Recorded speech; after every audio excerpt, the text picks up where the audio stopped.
be honest with you, I was only able to do 20 minutes. So then my assistant was like, you know, he wants to hang out with you next week. And I was like, for what? He's like, I think he's trying to fuck you.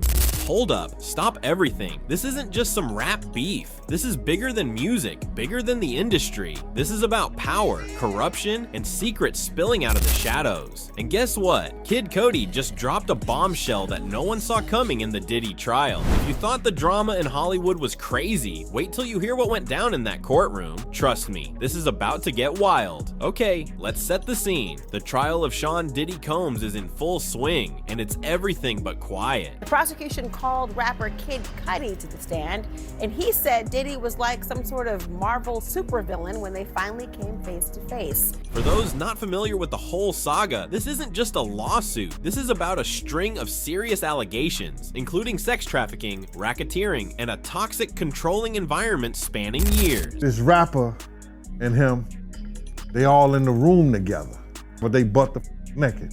The public was already in shock when Cassie Ventura, Diddy's ex, filed a bombshell civil suit. But the real twist? The real twist came when Kid Cudi decided to speak up. Now, Cudi's testimony doesn't just come out of nowhere. His role in this case is key. Back in 2011, Cudi and Cassie were briefly linked. This was the same time Diddy found out about their relationship, and according to Cudi, things got real ugly. But before we dive deeper into that, let's break down what happened when Cudi took the stand. 20 minutes. I was only able to do like 20%. Yeah.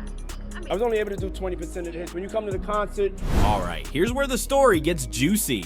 Cudi walked into that courtroom with one thing on his mind: telling the truth. And let me tell you, his truth is not something people were expecting. He went straight into detail about an incident in 2011, an event that has haunted him for years. Cudi described how he received a phone call from one of Diddy's former assistants, Capricorn Clark. Now, stay with me, this is where things get eerie. Clark reportedly warned Cudi that Diddy was inside his house.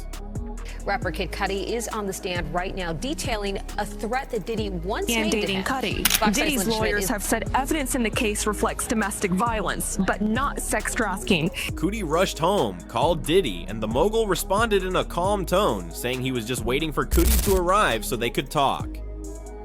But here's the kicker. When Cudi arrived, he found his dog locked in a bathroom, a place he never locks him in. The dog's behavior was off, completely unlike the usual free-roaming pet Cudi knew. What's more disturbing, Cudi noticed some of his expensive Chanel gifts had been opened, gifts that weren't supposed to be touched. It looked like someone had been rummaging through his things, and it wasn't a burglar, it was Diddy. After seeing the damage and feeling the weight of what had just happened, Cudi didn't take the law into his own hands. Instead, he called the cops. But that wasn't all. Cudi also testified about his belief that Diddy was behind a Molotov cocktail attack on his car in 2012. Imagine that, coming home to find your Porsche engulfed in flames, only to discover it was likely orchestrated by one of the most powerful men in the industry. That's exactly what Cudi claimed happened. He was devastated, but he had no choice but to stand his ground. He couldn't stay silent anymore. You know the whole Grinch reference that started to pop up on headlines? That's not just a Christmas joke. After Cudi's testimony about the break-in, the press was all over it, and not in a good way. The story of a man like Diddy, someone who's always been larger than life, someone untouchable, breaking into a home, rummaging through personal gifts, and making someone feel so unsafe, that hit differently. And it was only the beginning. Cudi's testimony about his car being blown up, that's not a small thing. The pictures of the charred remains of his Porsche were chilling, to say the least. You have to wonder, how far can someone go when they feel their control slipping? Was Diddy simply angry, or was this calculated retaliation? Either way, it's terrifying. As wild as Cudi's account is, it's only one piece of a much darker puzzle. Other testimonies have been just as damning, from former assistants who painted a disturbing picture of what it was like to work for Diddy. If we're talking about toxic work culture, Diddy's name keeps popping up. A hotel executive even took the stand to talk about Diddy's bizarre behavior. Apparently, Diddy had a notorious reputation for spilling candle wax everywhere and using excessive amounts of baby oil. Yeah, you heard that right, but these aren't just quirky personality traits. They're part of a larger pattern of behavior that paints a chilling image of an individual used to getting whatever he wants without consequences.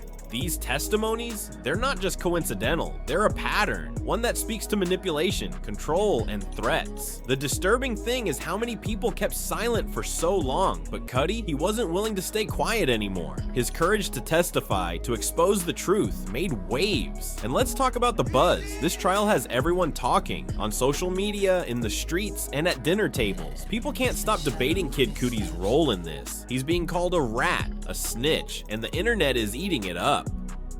But here's the thing, Cudi's not in the streets. He's not some gangster rapper following the no snitching code. He's a civilian, and as a civilian, he did what was right by coming forward with the truth. But still, the reaction is insane. Even rapper Young Thug took a shot at Cudi, tweeting, "Damn, he's a rat." But guess what? That tweet didn't last long. It was quickly deleted. And the reason, it was clear that people were starting to see things for what they really were. This wasn't about loyalty to the streets. It was about standing up to a powerful figure who used fear and violence to control people. The public debate has been split. Some are defending Diddy, claiming he's been framed, while others are demanding justice. Evidence is going to show that he's not guilty of these crimes that they're alleging.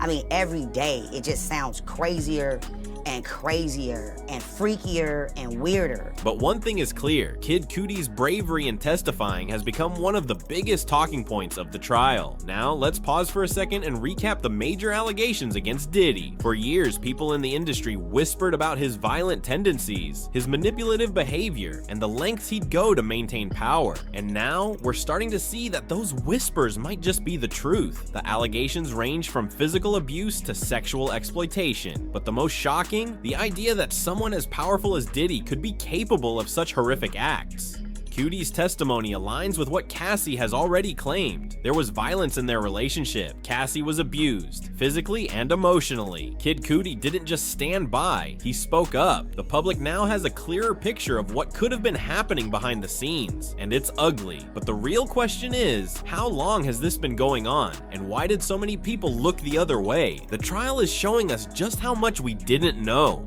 And don't get it twisted, there are still people out there defending him. Yup, you heard that right. While Cudi's testimony continues to hit the headlines, there's a group of fans and industry associates rallying behind Diddy. They're the ones shouting "Free Diddy" from the rooftops. Some say he's been framed, while others point to his legacy as a music mogul. But the truth is, defending a man like Diddy right now is hard to justify.